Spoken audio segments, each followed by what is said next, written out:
Hi, ദോഹെന്നാണ്. അസ്സലാമു അലൈക്കും. ഇന്നലെ ഈ നേരത്തൊക്കെ അത് ഈ ആകാശത്ത് കൂടെ, ദോഹൻ്റെ ഈ ആകാശത്ത് കൂടെ ഇറാൻ്റെ മിസൈലുകൾ ഇങ്ങനെ പാറിക്കളിച്ച് നടന്നിരുന്ന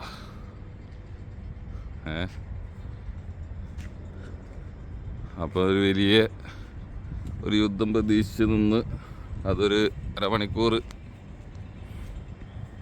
കൊണ്ട് അവസാനിപ്പിച്ച് നാട്ടിൽ നല്ല വിളിയോട് വിളിക്കാത്തവരും വിളിച്ച്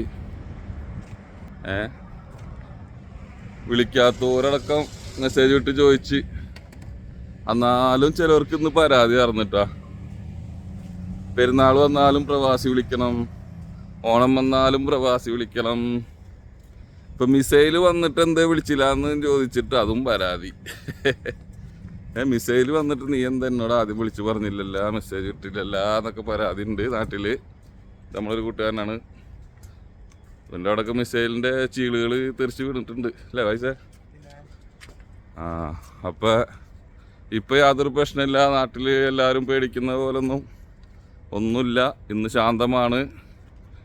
ഇതോട് കൂടിയിട്ട് യുദ്ധം അവസാനിപ്പിച്ചെന്നാണ് വാർത്ത. നമുക്ക് ഇവിടെ നിൽക്കുന്നവർക്ക് വലിയ പേടിയൊന്നുമില്ലെങ്കിലും നാട്ടിലുള്ളവർക്ക് ആര് പറഞ്ഞിട്ട് കാര്യമില്ലല്ലോ, പെണ്ണുങ്ങളും കുട്ടികളല്ലേ, ആകെ ഭയന്ന്. ഇതിൻ്റെ മേലൊക്കെ കയറിയിരുന്ന് കണ്ടായിരുന്നേ ഞങ്ങളേ, ഇതാ ബിൽഡിങ്ങിൻ്റെ മേലൊക്കെ കയറിയിരുന്ന് കണ്ടായിരുന്നു മിസൈൽ വരണൊക്കെ. മിസൈൽ അവിടുന്ന് ആ ഭാഗത്തുനിന്ന് അവർ വിടും, ഈ ഭാഗത്തുനിന്ന് ഇവർ തകർക്കും. എന്താ ആണ് ഇറാനുള്ളത്, ഇറാൻ വിടുന്നത് ഈ സൈഡിൽ നിന്നാണ്. അപ്പോൾ ഇതിങ്ങനെ മേലക്കൂടെ പോകുമ്പോൾ അവിടുന്ന് പ്രതിരോധിച്ചിട്ട് അവർ അതിനെ തകർത്തളയും. ആകെ ഒരു മിസൈൽ മാത്രമേ പതിച്ചിട്ടുള്ളൂ ക്യാമ്പിൽ. അത് തീ അതോടുകൂടിയിട്ട് തീ ആയി അവിടെ. പിന്നെ വലിയ പ്രശ്നങ്ങളൊന്നും ഉണ്ടായില്ല.